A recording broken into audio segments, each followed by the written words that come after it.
हनुमान जी के मंदिर पर ध्वजारोहण होगा और बाकी सब ध्वजारोहण उसके पूर्व संपन्न हो जाएगा। ऐसी योजना है।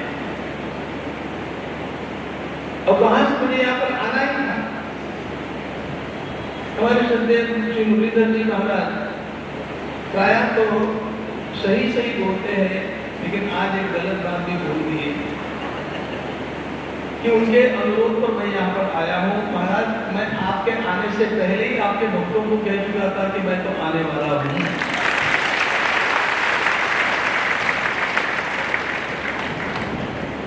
ये उनका सौजन्य है कि वे उस बात को किस ढंग से कहें।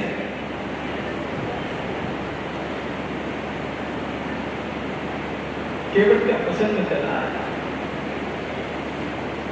महाराज स्वयं केवट है। केवट बुध विद्या बड़ी नौका। गोस्वामी जी महाराज ने कहा, कौन है केवट? ज्ञानी भक्त केवट होता है और कथा की नौका में बैठा करके लोगों को वो पार उतारते रहता है। केवट बुध विद्या बड़ी विद्या है। बोधी, ये बोधी, ये कथा, ये नौका है। हाँ, इस नौका में लोगों को विराजमान करके और महाराज पार ही पार उतारते जा रहे हैं। आश्चर्य की बात है, गंगा जी के तट पर 1 महीना प्रतिवर्ष राम कथा कहना और इसी प्रकार के लोगों का जमावड़ा वहां पर इकट्ठा हो जाना,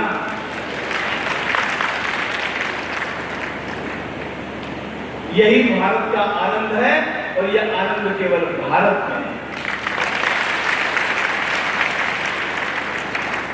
और यह आनंद निरंतर भारतवर्ष में लहराता रहे, इसके लिए राष्ट्र को समर्थ बनाना आवश्यक है। और राष्ट्र के सामर्थ्य के लिए राम मंदिर का निर्माण है।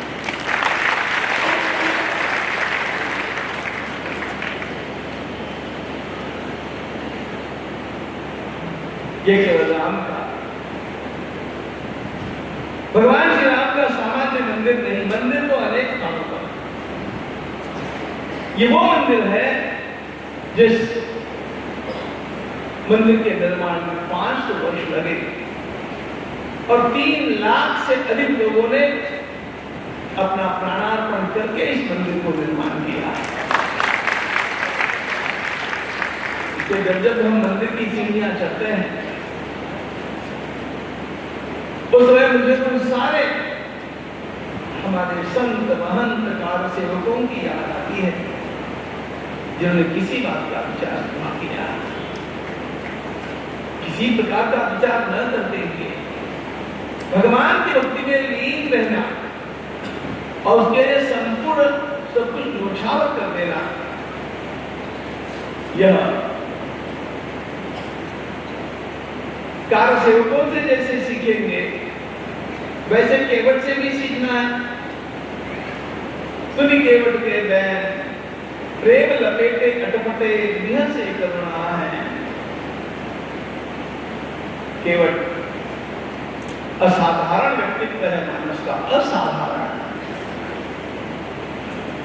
गंगा जी के पास जाने के पश्चात केवट ने क्या किया पता है आप लोग? आप सब जानते हैं, पुनः पुनः सुनते राम के पास केवट उतरी दंडवत की ना। उस पार पहुंचने के पश्चात केवट ने दंडवत प्रणाम किया। जब कोई भी पूज्य व्यक्ति मिलते हैं तो प्रणाम पहले करते हैं कि बाद में करते हैं? प्रणाम तो तुरंत करना चाहिए। केवट ने भगवान को जरा भी प्रणाम नहीं किया, पार उतारने के बाद किया। क्यों? केवट को एक अनोखी सेवा करनी थी भगवान ने। ध्यान रखना, केवट असाधारण व्यक्ति है, असाधारण।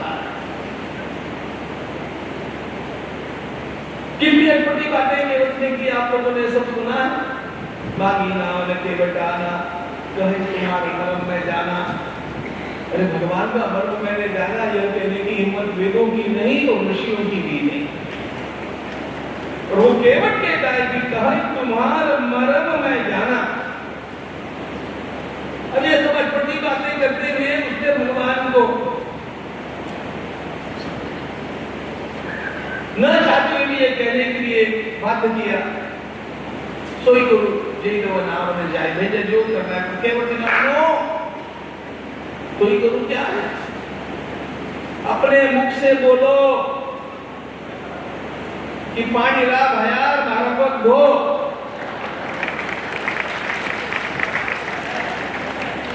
जना में ताकत धो, यहाँ तो धो को नहीं। आखिर भगवान को झुकना पड़ा। वेगी आन जल पाय पखारो हो तो विलंब उतारे, वेगी आन जल्दी आ, अब जल्दी कर। केवल ने अटपटी बातें क्यों की? इतना रूखा रूखा भगवान के साथ भाषण क्यों किया? इतना उद्दंडता से भरा हुआ क्यों बोला, जिसके कारण लखनलाल जी को इतना गुस्सा आ जाए कि वे धनुष बाण की ओर अपना ध्यान बढ़ावे? केवट का एक निश्चय था, केवट की देन बहुत बड़ी है। केवट का निश्चय क्या था? अयोध्या जी से चलने के पश्चात भगवान की मुखारविंद का स्मितहास से लुप्त हो गया। भगवान हंसते, दाजी की अवस्था, तीनों माताओं की अवस्था, भरत और शत्रुघ्न दोनों की अनुपस्थिति, इन सब बातों का परिणाम भगवान के अंतःकरण के ऊपर था।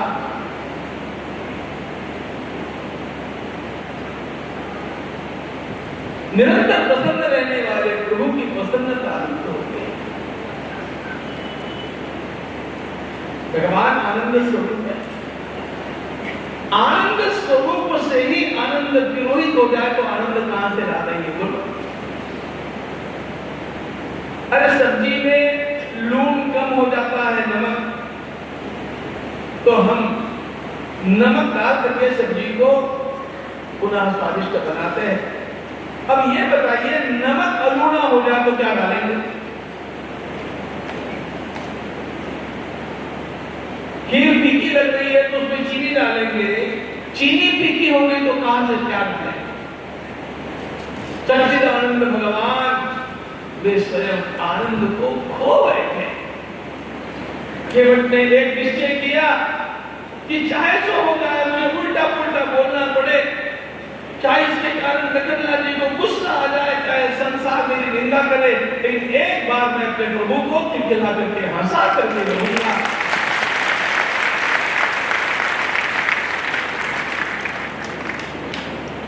केवट ने भगवान का आनंद वापिस पाया। आनंद स्वरूप परमात्मा के आनंद की जागृति का काम केवट ने किया। ज्यादा समय नहीं है, लेकिन इसका परिणाम एक मैं आपको बतलाता हूं। राम कथा में राज्याभिषेक के पश्चात भगवान ने सबको विदा किया, सबको विदा किया, प्रेम से विदा किया। सबसे यही कहा कि मुझे भूलना मत, भगवान आपको प्रसन्न रखे, आपकी निरंतर उन्नति हो। सबको विदा किया, वानरों को, विभीषण को, सुग्रीव को, एक हनुमान जी को छोड़ करके सबको विदा किया। किसी से भी भगवान ने ये नहीं कहा कि वापिस आना। बोले कोई एकमात्र केवट ऐसा है जिसको प्रभु ने 6 महीने रख लिया, और जब विदा किया तो भगवान बोले, क्या बोले हैं?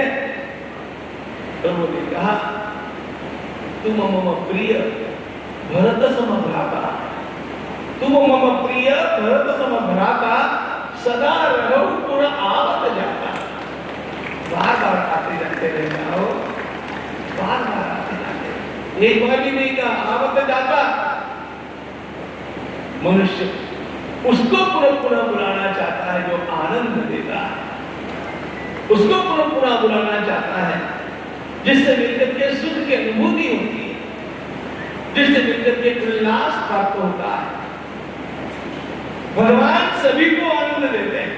जो आनंद सिंधु सुख राशि शीतल के त्रैलोक सुभाषी सो सुधाम राम स्नावा अखिल लोकदायक कृष्णामा। आपने सब सुना है।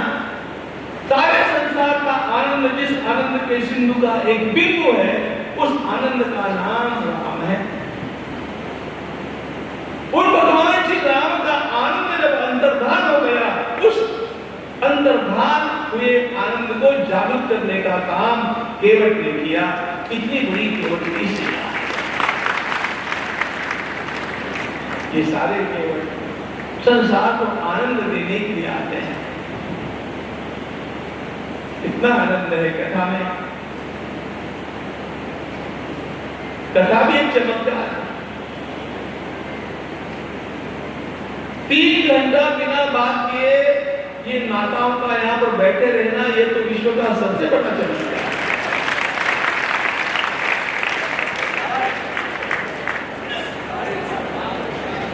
5 घंटा और उसमें भी आप लोगों को भी जिनको मोबाइल की इतनी आदत लगी कि मोबाइल मोबाइल मोबाइल मोबाइल ये कर्ण पिशाच इतना पीछे पड़ गया। उस कर्ण पिशाच को छुटकारा उससे छुटकारा पाने का एक ही स्थान दिखता है कथा में आकर के आगे बैठता है वो कर्ण पिशाच।